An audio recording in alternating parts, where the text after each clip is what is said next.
Hi, everyone, and welcome to the show. Today's guest is a very special one. I know him personally, and he is hilarious. His name is Robb Mier. Robb is an interior designer locally. He owns a company called Freeze Meyer Company, where he works with clients to design their homes. And what I love about Robb's perspective and the way he does things, that he actually focuses on their personalities, their authenticity, and their lifestyles over trying to follow the trends. And that's really important when you're trying to build a wealthy lifestyle because we think of our health in terms of our physical body, but it's really, really important to think about your physical environment, the peace you get there, the serenity you get there. How easy is it for you to do your healthy lifestyle in the home that you're living in? And Robb has a very unique perspective on this. So I'm excited to bring him in. You are going to love him, and let's get to it. So, welcome to the show. Thanks for having me. Guys, I was kind of excited when you invited me to come. I was really excited to have you. That's cool. So Robb Mier, as I mentioned in the intro, is an interior designer, and we have a lot to talk about, so we're going to get right into it. Yeah. So thank you for coming. I'm really excited about this. I know I'm going to laugh a lot, as we already have been since before we started recording. Yes. But I want to talk first a little bit about your background because I want people to know what you do. Yes. So tell us what you do. So I'm an interior designer. I started in the biz 1995, 6, kind of into there. Got my undergraduate in fine arts, got my master's degree in interior design history. But in England. In England. Can you yeah. Can I just interrupt and ask why England? Because that's really interesting. Yeah. It had to do with a professor when I was in my undergraduate studies who found that I really was into furniture design. I was at the time doing studio arts and things. And what I found with it is I started to design furniture. I was drawing furniture. I was kind of getting it. He pushed me hardcore. David Kohler from the University of Wisconsin, Green Bay, great guy. Really pushed me to pursue it and go further with it. So he helped me actually get into school there and got into studies. And it was pretty intense and it was very old school way of teaching and it was a blast. But it was under the Bauhaus studies of art. Now the Bauhaus, you have to get all technical. It's the old school of modern contemporary art, started in Europe, yada, yada. So anyway, I did all that, did all the great studies over there, moved back to Green Bay where I was from, which was quite a culture shock. And I came back with the intention of moving away. It's a culture shock. Oh, it is. There's a billion things to do every day there. And then I came back here where there's like 3 things to do in about a season. So, long story even longer, I decided to try. I needed to make money. I had to build a career. I had to start somewhere. Right. So I met up with Tom Freeze, who hired me on and is like a little junior designer. I was answering phones, doing some basic stuff. Within a couple of years was designing and then kind of went off from there. Ended up becoming... Raising up the ranks? Yeah, I ended up becoming business partners with Tom and bought him out completely 9 years ago. So I've been able to kind of meld this firm over the years and ebb and flow and take a lot of ideas that were instilled in me from Tom and kind of develop from them in my philosophy on interior design, which there's a lot of different philosophies on design. Yes, I can't imagine. And I take on, in what I wanted to get into, and I have a real passion for this, is I love people. As you know, I love talking to people, and I love learning about people. But what I found is there was too much design that was going with a trend, and everyone should do this, and you should do this look, and you should, instead of listening to what people want. And there was a big difference happening in design where some designers are going, well, why aren't we listening more than just declaring? Right. You know what? Can I just interrupt really quick? I was just at an aesthetics conference and I felt the same way about how the aesthetics industry is moving. They're trying to make everyone look the same. It is. And with Botox and fillers and surgery, 100%. which I love all those things, but like no one's trying to retain No. I shouldn't say no one, but a lot of people are just doing all the same look. Correct. And you start to look very homogenized. Right. And you start to look like everybody else and you lose your personality. Sometimes we think our biggest flaws are actually some of the things that are most attractive to other people. Right, for sure. And I'm guilty of that, very guilty of that. So when it comes to design, my biggest thing was interviewing my client. I have a billion questions for them. I want to learn how they live, what they do, what they love, how they live in their home. And it's kind of strange because I have a lot of people fight me on that info. They tell me kind of what they think I need to hear. I can almost tell it in their voice and how they're conveying what, like, I think I like gray. And they'll say it like that. And I go, well, do you really like gray? Well, my friends all have gray. And I'll go, well, but do you like gray? Well, they told me my house looks dated. And I said, what's wrong with those? You tell me that it's yellow. And I go, oh, okay. Well, are you tired of it? Well, yeah, I'm tired of it, but I don't know if I like gray. And there goes the whisper happens. And I'll go, why are you whispering? There's no one in the room, other than our iPads listening in. But I go, why are you whispering? They're almost afraid to tell, and maybe you've done it. You're afraid to tell people what you like. And you got to ask them why. Why am I afraid of that? It's incredible. So when I'm talking to clients is, okay, my goal is to not make you look dated. I want you to look in your best light. It's like when a stylist redoes your hair and does your makeup and puts your clothes. It makes you look fantastic and look you're in your best light. You should do that with your home. You should do it with your spaces. And how that conveys into health, and we've talked about this personally in our own homes, is my home's my sanctuary. It's where I regroup. It's where all my memories are built. It's where I can look at things on the wall and smile. And because I remember where I got that, a trip, something I did. So that's little pieces of what I think is important in building your nest that you can feel it's where I need to go to. I've had a rough day. I need to unwind and I need a comfortable place that feels like me. And I'll joke with this when I have people say this, they'll say, my best friend said I need. Do you have one of these? My best friend thinks I need to do this color and this in my house. And I said, oh, it sounds like their house, right? Oh yeah, they're very, very talented. Very go, oh, yeah, well, you know what? They're talented. They know their style. They know their look. That's great. And then I always come, would you live in their house? Most times I get that. Right. Which means no, it's not your style. No, right. So therefore, great for them. They figure it out there. You got to figure out yours. You got to do your own thing. And when I say your own thing, you go, I don't know, there's a billion choices. Good designers should be able to take you through that process, help you through figuring this out so that you can feel comfortable to go, I love this. I have this. I want to see their smile. When I'm showing a presentation or we're working on something, I'll say, now, watch your face. You can say whatever you want. Right. Oh, I like it, Rob. I know you don't like it. You're lying. You're lying. You just don't want to disappoint me. Right. Can't hurt my feelings. You just can't. This is me trying to figure out, just like you do in medicine, trying to figure them out. So that's that process. So that's where you begin. Right. It's that whole interview and figure out and kind of delve into it. But like I said, it's key you surround yourself with things that are comfortable, things that bring you joy, things that bring you serenity, and most important, bring up your best memories. Meaning great trips you're on. I'll tell people, buy a fun little piece of art. I would say don't get too big. Right. Because you know if it's going to fit your cool little it's hard art. To travel with that. Very hard to bring it back too. Believe me, I bring a lot of stuff back with me. And if you travel too much, you get a lot of knickknacks. I'm just going to say that much.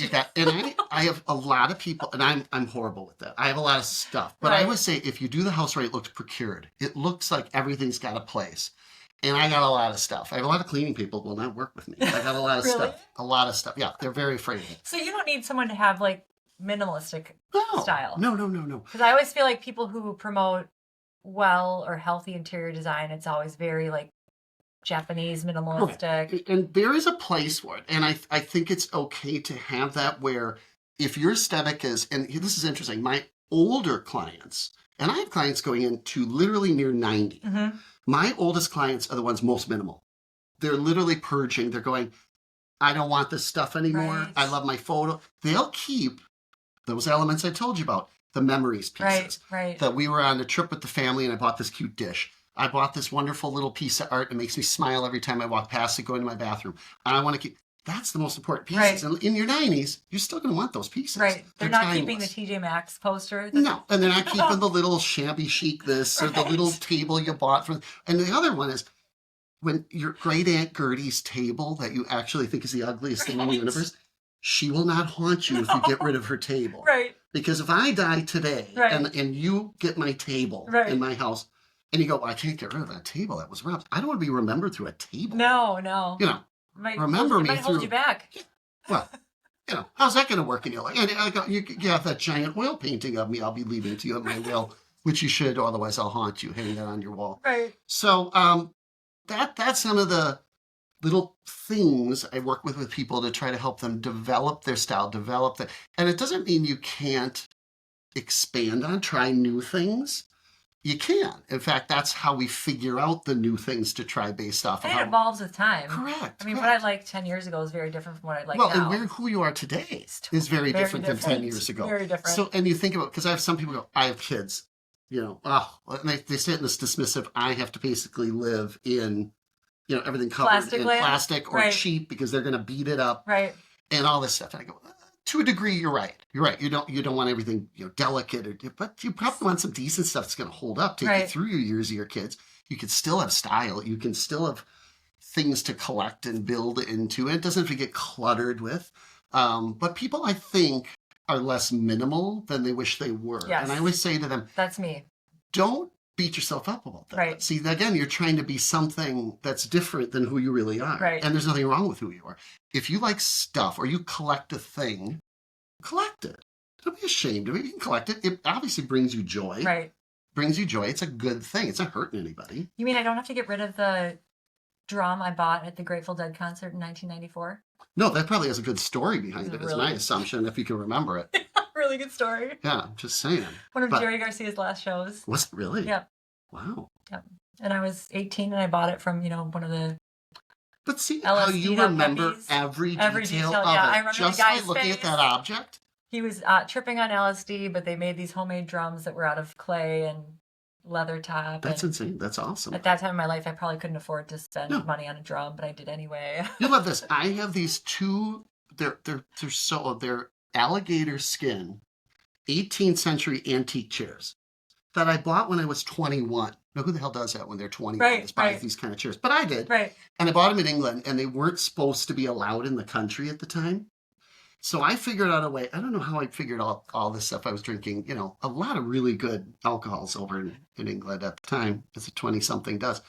I got them shipped, but I had to go through a friend in Canada and got them through this way. So I have these illegal chairs. Now, I've had them since my 20s. Do you really want to put this out there? Yeah, I literally do, because I think the statute of limitations is far over Oh, good. on that one. But I did get them in here, and I got them home, and I love these chairs. I still have these chairs, and I love them. I'll have them forever. And it's not It's the even just the story. cool chairs. Right. It's my story. Right. I remember the day I bought it. I remember what the showroom smelled like. I remember it brings me great joy. And not everything in the house does it. Obviously, there's stuff that's functional. Yeah, and I was going to say this. Yeah. I was going to actually ask you this later on, but like, if someone's saying, okay, I want to change my home, Mhm. and the first thing I think of is, okay, I need to go through and get rid of the stuff I don't want. Mhm. Is that a great place to start? Yeah, it really Like is. go through and be like, It's- does this spark I've joy thing? But, like, had people, when they move in, they have like 500 pictures of art, from their old house. right. And I'll say, okay, we're going to do 3 piles. Gotta keep them. Love them. It's the gotta keep them, love them pile. The second one is I'd like to keep it, and there's a because. I got it from mom. It was grandma's. Then there's I don't care if we use them, which means you got to get rid of them. Right. Because if you don't care, they're probably going to look dumb in your new house anyway. You're probably tired of them, and they hold no meaning to That you must anymore. get kind of hard when there's, a couple in the relationship, because There I could is. go through John's piles. Oh, yeah. And I'd have a very different interpretation of his piles. You raise than a he would. huge point in it. Is I think we underestimate and I work with mostly wives with it, but Right. it's been a surprising amount of husbands definitely wanting to be involved Oh, in the they house. do. When I started Right. my career, they want to where their chair is and where the TV is. Right. That was about it. Now they have opinions, and they have thought maybe not strong on everything, but there's key areas. And I've often said to wife, I go, listen, figure out your extremes. You have to figure out, where are you way off on that spectrum, and where is your husband way over there? Right. And where do you meet in the middle? Right. Because there's a reason you're together. Right. There's a lot in the middle that you actually do agree on. Right. Let's cover those. Then we deal with I'm digging in my heels on. I want that tile and this thing, and he thinks it's ugly, and he wants this ugly brick around his fireplace, and I hate it. Let's compromise. And usually, it's the design that finalizes it. Meaning, yeah, you wanted that tile, but is it really going with everything, or are you just Right. digging in your heels because he's kind of a jerk, and you're kind of mad? Or there's something behind it, and usually that's the case. Is you're like, yeah, you're right, it doesn't quite go with the look. I don't want him to win, so then we alter his too.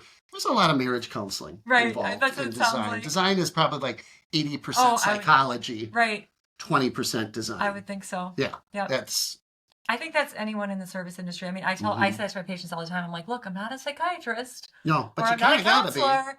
But then we start talking in that type of language. I'm like, Yeah. I'm warning you, I'm not trained in this, but this is how I can tell you this with a is what lot I of think. people you work with, you can find their insecurities. You Right. see, because they have to be vulnerable Yes. to talk to Right. any of these people. Like, I learn a lot about families because I work on homes. I can work with plans on a home for 2 years before it's done.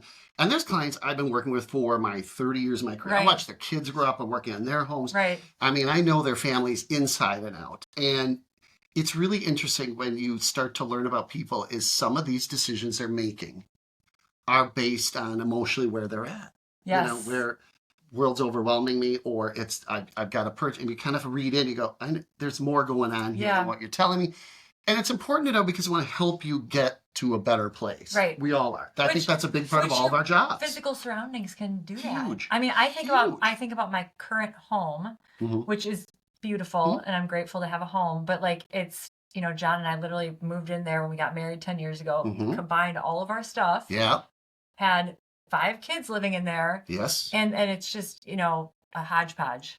Yeah, but I think life is a hodgepodge at that point, isn't it? But when you have kids, it's stressful. Very stressful, because you're like, I don't feel like I'm in my place. And when I have people that tell me that and go, I've got the kids and the dogs and the house is trash, and I clean one spot, and there's 10 more, and I go, okay, fair enough. Then we got to find your spot. Right. You need your spot. Right. You need your somewhere in the house that's somewhere that everyone else stay out of it, leave it alone. Listen, growing up, there's different generations happening. We grew up in a little different. I'm a hair older, I think, than you. I don't know.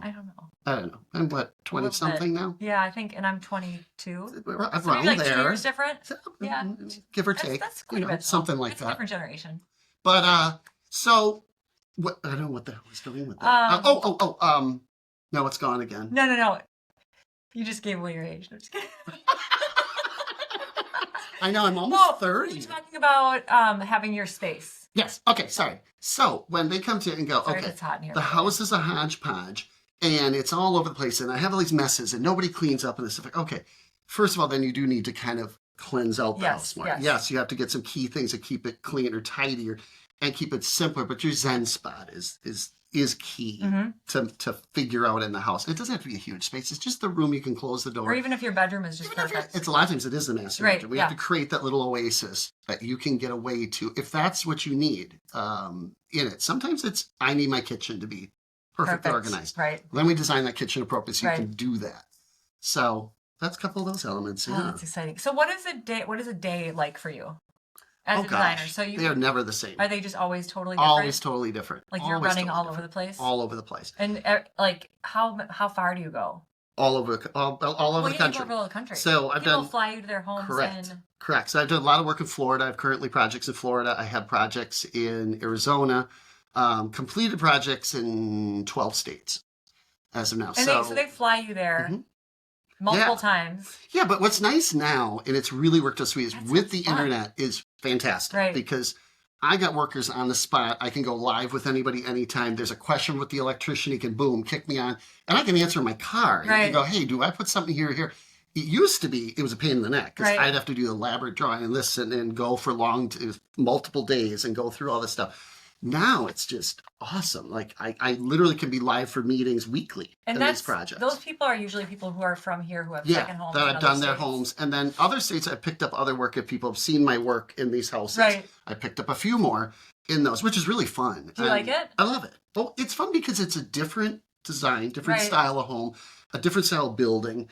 It's just fun because it's just different from your norm. When you're doing a home in Florida, there's way different things you do with it than here. For example, like you have much more outdoor spaces that you'll work into more. You're doing more volume of spaces, and construction quality differs a lot depending on where you're in the country. And we're really spoiled with some things. We are very spoiled here with our cabinet makers and our finishers and the detail. I mean, we live in a pretty wild climate of from real hot to real cold. We have to build things a lot more solid. Right. But it is fun working with different teams in different parts of the country. Yeah, I totally agree with that. Huge. Right. Yeah. So you have a physical space in town, which I've been to obviously multiple times. Yeah. So I design studio. Not that often. I am there quite a bit. I'm in and out, in and out. And it's a great space because I need people to sit and stuff. I want people to try stuff. I'm a tire kicker. I got to try it out. So I have a showroom for that purpose because a lot of the furniture I order is custom, as you know.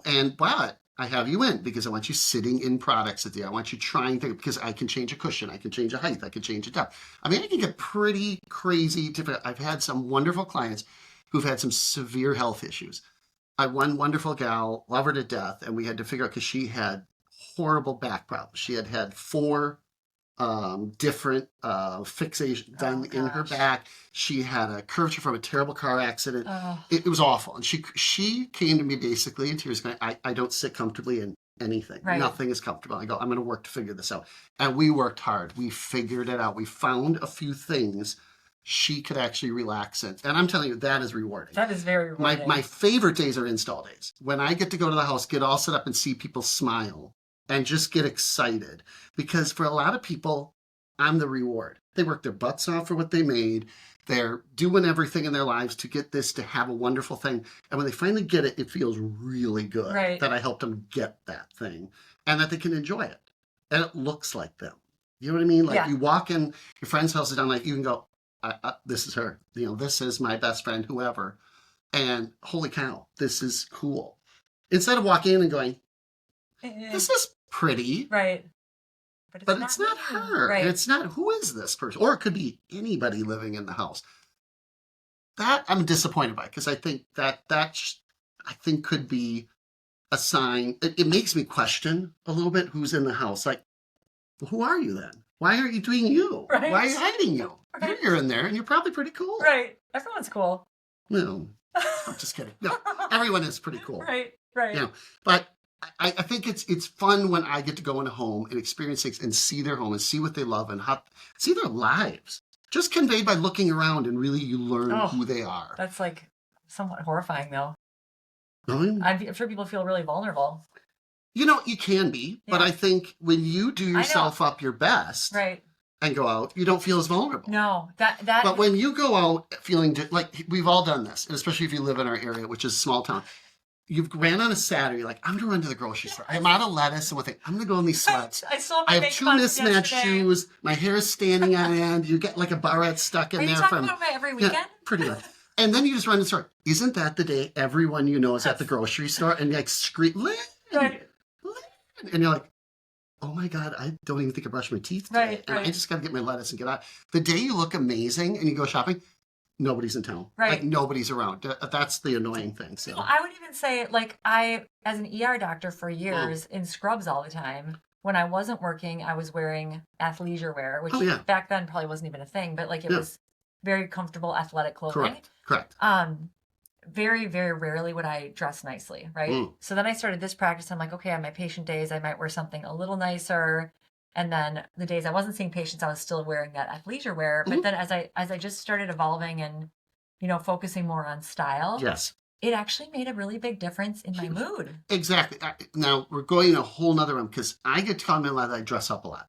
I'm dressed up to do things. And I always go, I'm not really dressed up. I think the world's casual down. Yes. And the sad thing with it is I feel its self-esteems have gone down. Yes. So people think I'm just going to wear sweats everywhere because I'm fat and I'm ugly and I just don't Right. care. And I hear this all the time and I go, well, it's not helping Right. that you're wearing that. But you're not that bad. You No. really, you No. can work with it. You can do something and You feel can be any good. weight and look good. Listen, you get cleaned You up. get You throw style. yourself Right. together. You go out. You'll notice people smile at you. Yes. They respond to you They different. compliment you at the register. Everything. Yes. It's really interesting. I like your coat. Oh, that's really Yes. terrific. And it doesn't. And then you just kind of feel good. You feel again. good. And I do sadly see so many people, and you just know right away. It's almost like I give up before Right. they've even started No, their for day. sure.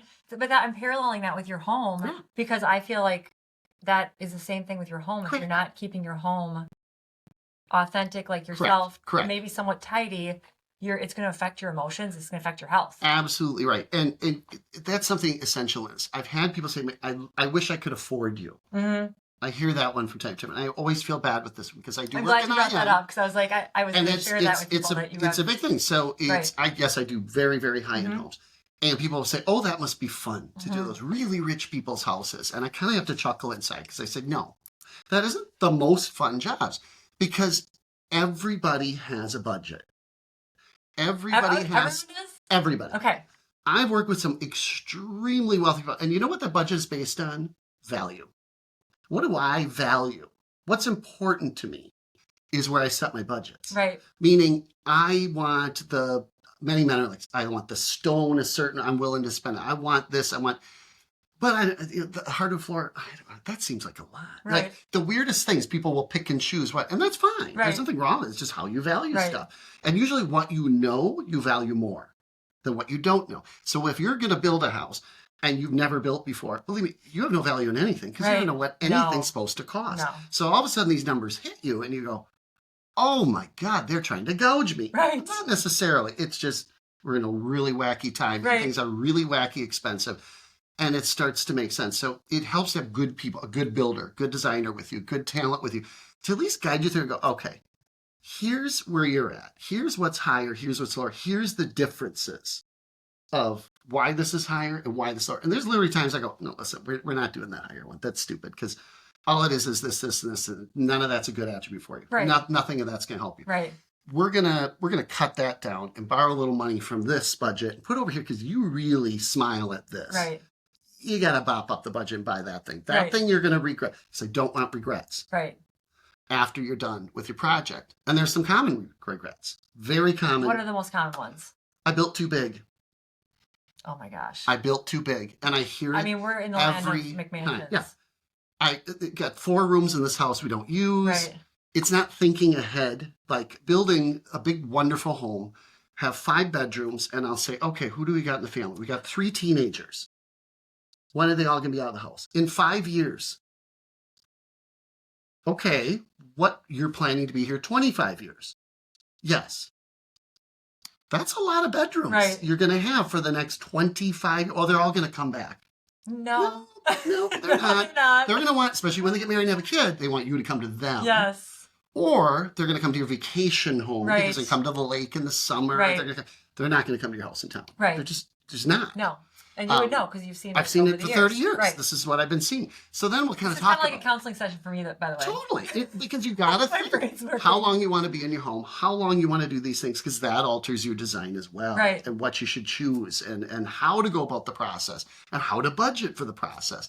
So there's a lot, you know as well as there's a lot of times that and so that was the first regret. Okay, I went too big. Right. Second, way too custom. Added things that are just Oh, you mean like just all the woodwork and $200,000 wine room. Beautiful. Nobody wants to pay for it. No. It's one of those things where people go, I don't drink a lot of wine. Right. And now your realtor's looking at like, ugh.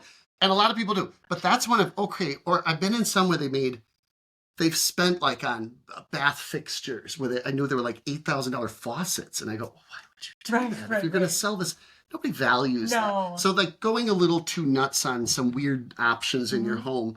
And the last one it's probably easy is probably put too much into the whole thing and then want to quick sell it Right. within 5 years, Right. which no, No. that's not going to happen. No. It'll go up in value, but not in 5 years. Right. So that's why you do that evaluation ahead of time. How long are you going to be in this place? You know, like I said, I do everything from just remodel a I bathroom was all going the to way say, to because you don't brand just new. do new builds. You No, do remodels, you do small projects. Small, tiny projects all Right. the way up. Right. And the small ones help fill in a lot of times because big projects go on for a long, long time. So, but I have clients I've worked with for years who just go, Rob, I need to redo. And I know, well, I can pull it together and it's old hat and it's just good to catch up because I obviously love to talk too much.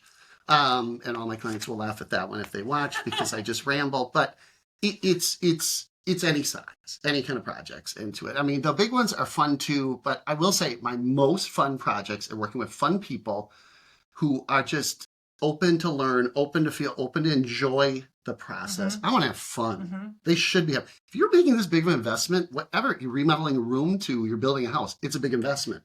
You should have fun. But you probably also have people who just say, do it all for me, right? To a degree, I mean- but I won't let them do that. Okay, I was gonna say like because I that's always a cop-out. fantasize about that where I'm like I Yeah. am so busy. Yeah. The thought of ever doing a project, I'm like I can't. I even still will imagine ask the all my time. questions. Right. I'm still going to do the interview. I'm still going to design it my way because I'm still going to put you in it. Because I've had people try that. The problem is when they can't- see it, they go, Right. And I go, of course you don't can't read know. their mind. Because this could be anybody's Right. look. It's so generic. Right. So years ago, I learned you can't do that. You got to get info out of these people. And you got to be willing to work with your designer to be open and talk about what you really like. And you got to feel it out. Is this the right, are they giving me the right energy? You know, if you're an interviewing designer, anywhere you are they making me feel like they're my design attorney? Like they're going to represent me Right. in this process of redoing my bathroom or building my house? Are they getting me? Right. What's important to me? What's not important to me? Where I'm a little confused, where I need clarification, or where I'm really good and I just need somebody to back me up. That's how you do your interview process. That's how you're going to find the right designer to work with. If someone's listening and they're overwhelmed at this point because they're like, oh hell, I can't afford someone like Rob, Mm-hmm. but I do want to update my space and Mm-hmm. make it an oasis and Yeah. to support my journey on a health journey. Yeah. And I'm not going to talk specifically about health, but where do they start looking? Like, do you tell them to go on Pinterest? Do you tell them Yeah. to get magazines? Like, I used to get home magazines. It depends what you're comfortable with. I have people who like magazines, some who like online. I say, I want you to build a portfolio of yours. Somewhere. Now, correct. Okay. Now, I will tell you this. If you're doing this, you would, like if it was you, John, I'd say you both have to do separate. And by the way, don't do it in the same room because one's going to try to influence. Don't you like this? Like try to influence you. Right. I want to see separately what you both like because why that is, and this may sound fast. When I'm looking at all those pictures, people go, well, I don't literally love that. I go, don't worry about that. Just have to say you like parts of it or you like the vibe. The vibe, right. Because here's a great one. I'll have people show me all these pictures. You go, I don't know. I don't even know. I look like a schizophrenic. They're all over the place. And I go, no. Here's the key. There's a common thread. They're all pictures at night. I'll point it out. Go, do you notice they're all nighttime shots? Right. They're all room lit. There's a reason. You love deeper color. Yes. You love a little bit more depth. People who have bright wash, I go, you like paler tones. If I'm all ocean and water pictures, you're softer tones. Interesting. Definitely softer tones are your thing. And rigidity of harsh dark to light or black to white, probably not your. That's not you. See, just by looking at those photos, I can already a good designer should tell. Aha, Lynn likes calm. She likes subtle changes in motion. That is definitely you're going to call more of a monochromatic, but a monotone doesn't mean void of color. Right. But you're cutting down that color. You need little bits. Right. A little bit is plenty. Right. That's where you start. More stimulation of my brain. No, you want the calm. You need the peace. Personas like me that are bold and big and all this actually need a bold and big around them, or they get bored. Right. They're going to look at it and go, oh, this is boring, or this is depressing because it's not me. Right. So that's where you begin. Those pictures, visual, all that kind of fun stuff. So build your and I would say I use Pinterest. So I have Pinterest boards. Pinterest how is this okay to a degree? There's a lot of other ones. Right. Pinterest is probably one of the best. Great. And then you can make your little folders. It's so great because you can share it to me, you can share it to, and then we really get to delve into it and things. And then through that, when we talk of the costs, we were talking about how you kind of work that into it. I've said to many clients, if we do this right, we do this project correctly, I'm going to save you 4 times what it costs to hire me. In mistakes, meaning you're not going to make those mistakes because I'm not going to let you make mistakes. Right. I'll always throw a red alarm. Hey, you're picking this, but you just designed yourself in a corner. Now here's your choices. Now, you will ultimately make your decision. You are paying the bill, therefore you are making the decision. But I need you to listen. You hired me for a reason. I'm not a yes man. Here's the red alarm. You do it, that's fine. But this is what's going to happen. Sometimes you'll go, okay, that's fair. Well, I could do that. And it saves me money. Okay, I'm going to do it. Sometimes you go, oh, well, why would it limit this? We kind of go through that. Well, it would do because every choice cuts off other choices as you go along. Right. So that's why I have a whole system of how you check. And here's my biggest piece of advice I give anybody in design. You start with the thing of least amount of options. That's where you begin. Like paint colors? No. Now, look at Lynn just failed. Totally failed. I did. Paint has the most options. It does. There's a billion paint colors. So I've literally people go, finishes. I got to correct. And you know what? Paint should pick out itself. When you get everything else selected and all your samples out, literally you'll look at, I've done this with clients. We lay out the fan deck, we go, there it is. There's the color. Because even if you're picking a white for your trim, there are 4 trillion whites. I know. And you'll go, oh my God, the paint looks pink. Oh my God, it looks, well, of course it does, because it's reflecting off and it's the wrong one based off everything else. Right. So I'll always say start with the thing, the least amount of choices in any project. You start with the powder. Depends on the room and what you're doing. So if you're doing a whole house, let's say, and I take exterior separate from interior. Right. So if we talk exterior, it's going to be your stone. If you're doing a stone or a brick, there's only so many that are out there. Then you're going to go to your roofing. Your window color, there's like 4 or 5 depending on. So there's some limitations.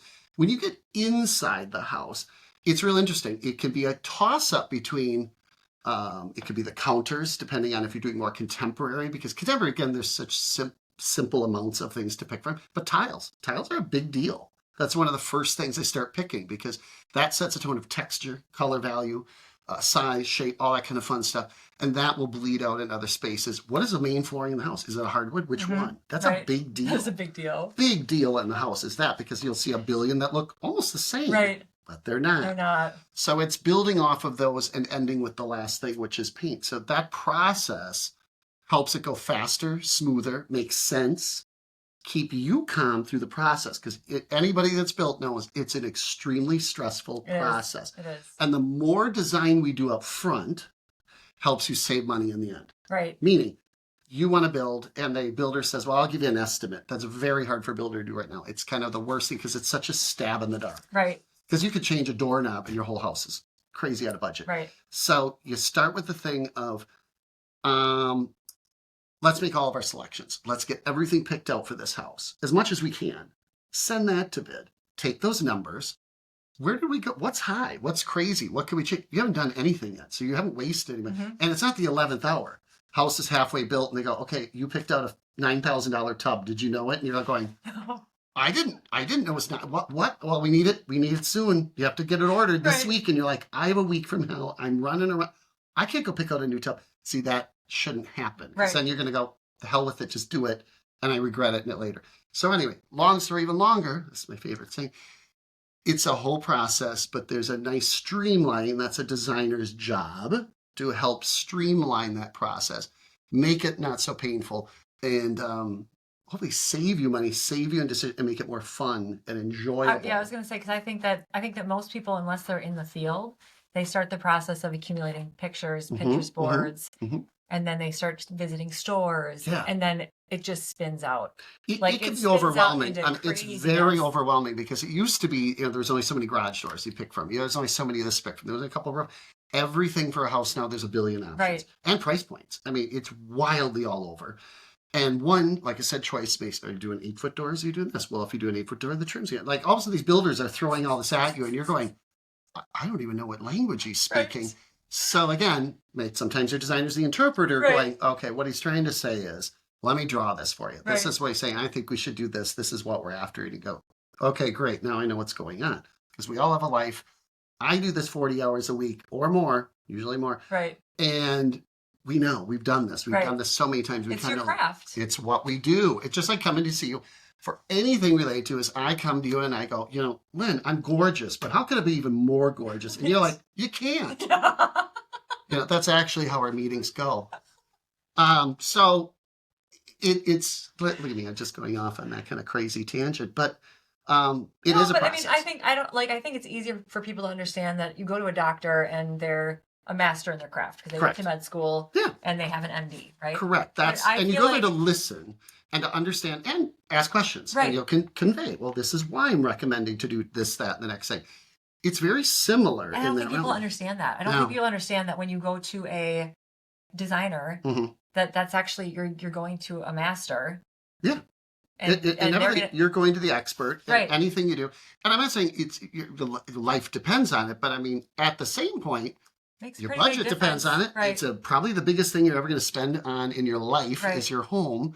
And this has even worked in commercial projects. I do a lot of commercial. Right. It's the same thing. I work with business owners, and they go, okay, which is very different because it's all about budget. All about budget. Yes. I get that. But you need to convey something. And I've said with businesses is I need to know what your statement is explaining who you are, and we got to do it visually without writing it on the wall. Right. We're going to make it look like what you're trying to convey. Right. And there's ways to do that through that system. So it's a fun process. I enjoy the process. I've had clients that get so stressed out over the process, and I have some that really enjoy the process. Right. And it's depending on where you're at and how you're feeling, it can for everybody be a really fun process.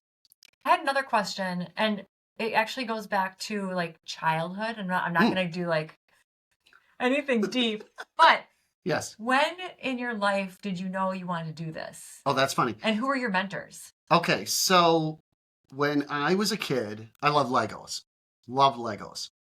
I recreated South Fork in Legos at 8 years old, like to scale. Like I'd watch these shows and watch the rooms and watch the staircase. I did the house from Dynasty. Did you really? Oh yeah, yeah. Built them out of Legos. My mom would have pictures, and which I never did find again. But I was a little You were kid. like a savant. Yeah, I was literally recreating homes. I'd recreate the furniture out of Legos. I'd recreate light fixtures out. I don't know. This is since I was very small. I love Oh furniture. my God. Obsessed with it. I moved our furniture around in my parents' home when I was young. I was just into design. I loved houses. I liked looking So at houses. cool. Like I said, when I got into college, I started to study a little more on my own, some about furniture and different cool styles. And it's not all just contemporary, which I love. Mies van der Rohe, I loved studying. Obviously, Frank Lloyd Wright from being from Wisconsin Hmm. and studying his, but also I was going to some of the old masters of design, like learning weird things about old furniture. Like great things like Victorian furniture is the most fascinating to And you were learn doing about. this before you were even in Yeah, school for it. yeah, yeah. I You were was doing it on my you were own. just exploring. High school, I was studying on it. Yeah, I Love was kind of that. doing all on my own, So cool. obsessing on this weird Right, stuff. right. Like I was like maybe I had a past life or something weird because I just was attracted to all these kind of styles and looks and want to know the history of, what are these vases? What are like blue and whites that come from China? What are the real McCoys versus not? I was learning this in my early 20s. Rugs. I'm huge in studying rugs. If And you anyone didn't knows me in have Chat design, GPT or Google at that time oh to no, do no, it. you're You were doing going books to instead. the Believe me, yeah, library. locally you can find out a whole lot about these topics. But I loved exploring the rugs, learning about like in my early days in design. I loved talking to the Persian rug makers. They's teaching me, where signatures are hidden in rugs. What are the meanings behind these designs? I just find it all fascinating. Right. So when I work with clients who are into that, it was super cool. It's in a way I'm a little sad that it's not as popular. However, it's No. coming back. Is it? This was so fascinating. We were at Furniture Market this past fall. We go every year. It's North Carolina. We go for our furniture guy, and you kind of see what everyone's doing in the industry. Right. And there's a lot of very young designers up and coming in their 20s and 30s who are really talented. Taking selfies. And yeah, oh my God, the selfie mania. But it's so weird their spin on design. And the reason I point that out is because in design, it's been a void of pattern. If you remember in the 80s, growing up, it was jewel tones, the old Ralph Lauren plaids and all these kind of colors and Right. things. And then we got very gray and very monochromatic Right. and very, very simple Yep. for a long time. Very long time. So a lot of these kids only grew up with color blocking, which means just using solids and very simple tones and things. Really elegant look, very nice look, but not that whole pattern thing. So we go to this market, and this young gal's taking us through a showroom, and she's very proud and going, "Oh, we're doing this very traditional look." And I go, "Oh, well, that's been the dirty word for like 15 years, the word traditional." Right. So I looked at it, and they go, "This is by this old designer called Ralph Lauren." Come on. And She did not say oh that. yeah, she said it like I'm 136 years old.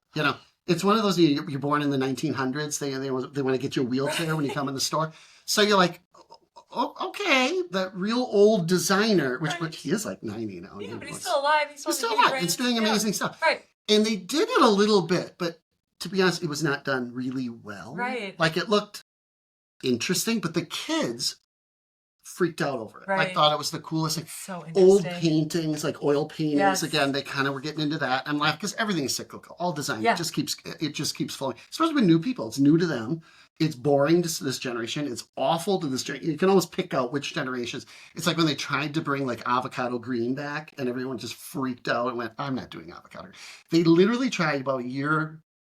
I think it was a little over a year ago. They tried to bring black lacquer with brass. Do you remember that nasty stuff from the 80s? Yes. They tried to bring it back a bit. I mean, the design community was like, No. "Get it out of here. Are you kidding me? Get it out of here." So, and I'm very blunt when I'm at market, which Right. is usually from cocktails, or my personality, but I'm like, "Ugh, that's just atrocious," and I have no problem saying it. And many of my clients know and do not hold back. So that was kind of funny seeing pattern is trying to come back. Us old schoolers are like, "Great, I love pattern, I love mixing, I love all Right. the kind of different things you can do with it," and it's kind of fun to see it's coming back.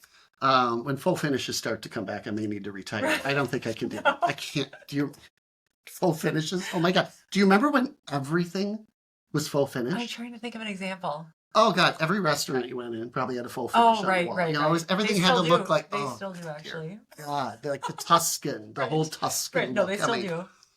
That's still Lord, happening. that's still happening. Yeah. We are a little bit happening, but yeah, there are those interesting patterns and things happening that it's just kind of comical how like the takes on design. But so back when you were back to the 8-year-old Yeah. thing, building Lego houses. Yeah.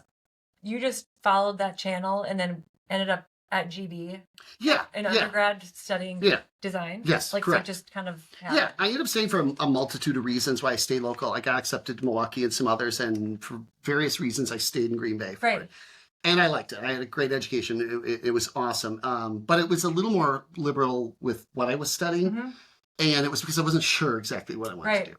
And I'd studied a little bit of fashion when I was also over in Europe, and I had a very, very dear friend. She went into fashion and went further with it and stayed in Europe and, did phenomenally with it. And I liked it, but I didn't have a passion for it. Right. You weren't designing dresses. when you were I 18. no, Right. I thought it was interesting, but it wasn't like that's it. Right. With interior design, just felt right. Do you know what I mean? You Oh, kind of find totally.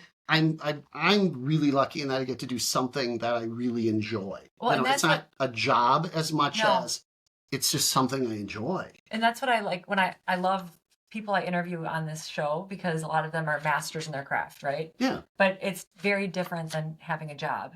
There's correct. nothing wrong with having a job. Yeah, There's nothing wrong with not being passionate about your job because that's just the reality of life. But Correct. it's like then you have to have something outside of work correct. that you're throwing that energy into. Oh, absolutely. You know what I mean? Absolutely. I mean, it's the right career if you're thinking about it even in your leisure time. So we went on. I thought That's that when was I just a went on disease I vacation had. last week. No, you're as nuts as I am then. So, which is a really good place to be. So my husband went last week and went on vacation, and we went down to Florida and I'm a huge Star Wars fan. You know this, Yes. like a ridiculous Yes. Star Wars. It's really obscene. My collections that I have. Anywho, that's a whole different podcast. When you have neuroses on, I'll talk. But I'm analyzing all the designs, all the where looks. were you? We went to I don't know which park has it, but it's Galaxy's Edge, which is at Disney. Okay. You're in Orlando. Got it. Okay. And we stayed at a brand new resort. It was beautiful. Yeah. But there's me analyzing the tile. I'm looking at how they did this. I like I like that chair they did there. At a Do Star not like- Wars exhibit? No, this was at the hotel first. Oh, but right. even at the whole town set up to look like Star Wars, I'm catching every detail they put in. I mean, it's Disney. So, and if anyone's been who's watched this, it's amazing what they did. And I loved every minute of it. Right. It was the coolest thing. But I'm, as a designer, looking at it, how did they do that Right, lighting? Okay, right. that's a cool element. And I get a lot of rolled eyes from my other half, because this is what I do as Right. I analyze the look and design of everything when I'm out and about. Now it's funny, if I'm at a friend's house or like leisure fun, I shut it off. Yes. Because I've had friends be, Oh, I don't want you analyzing this. Like, I don't want you. Right. I feel like weird to have But you you just over because don't. you're gonna know my lamp is ugly. Right. And I'm like, no, I might fix the shade on your lamp, but I'm not Right. gonna tell you it's ugly. I don't care. I can shut it off at those moments. It's interesting because with medical stuff, when I'm like walking through an airport Yeah. or in a store or anywhere public, I'm analyzing every person. Oh, you gotta be okay. You like I have can to, like read all of Can their you be health. like that and you hear a cough and it's like we're all gonna die. No. That cough. No. That's I that don't have that cough. skill. Oh, see, that would be a good skill though. But when I'm with family and friends, Yeah. it's totally turned off. Yeah. And It's I'm weird. so glad. And almost to the point if somebody goes, "Hey, I have this thing," you're like, No, what? What? yeah. Like weird time to No, ask me, right. like, or you kind of do the.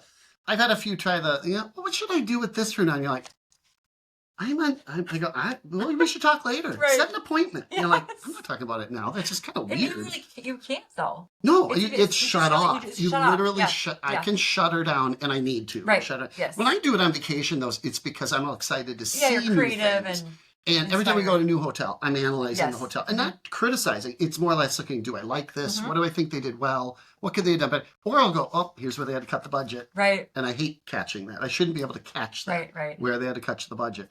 So that's just me and his personality. So since I was a kid, yeah, it's been design very with cool. that stuff. Very cool. Yeah. So, how if someone is listening to this and is Yeah. like, I want to work with him, how do they find you? Well, obviously, absolutely. we'll put Yeah. your website obviously on Yeah. the show notes, and he's on Instagram. Absolutely. Give me a call. Come on Easy into to the find in shop. Green Bay, Wisconsin, and Yeah. obviously easy to find even if you're not in Green Bay. Absolutely, because I Right. work anywhere Because and you work all anywhere. over the place. Right. So, but if you're fun, you want to have a good time, you want to learn some things, you want to have a great project experience, and really get what you want the way you want it, and to love it, give me a holler.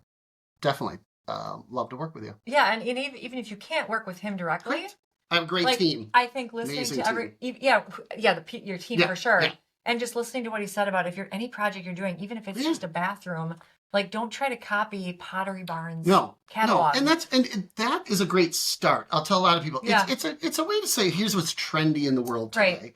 Or And here's you some good can colors like that elements. match. There's nothing wrong with liking elements of it. I would say just take elements though. Right. Build your own. You got to get your own take Put on your it, your own personality in it. spin, your own personality on it. Because again, you got to love it. It's got to look like you and make you feel good.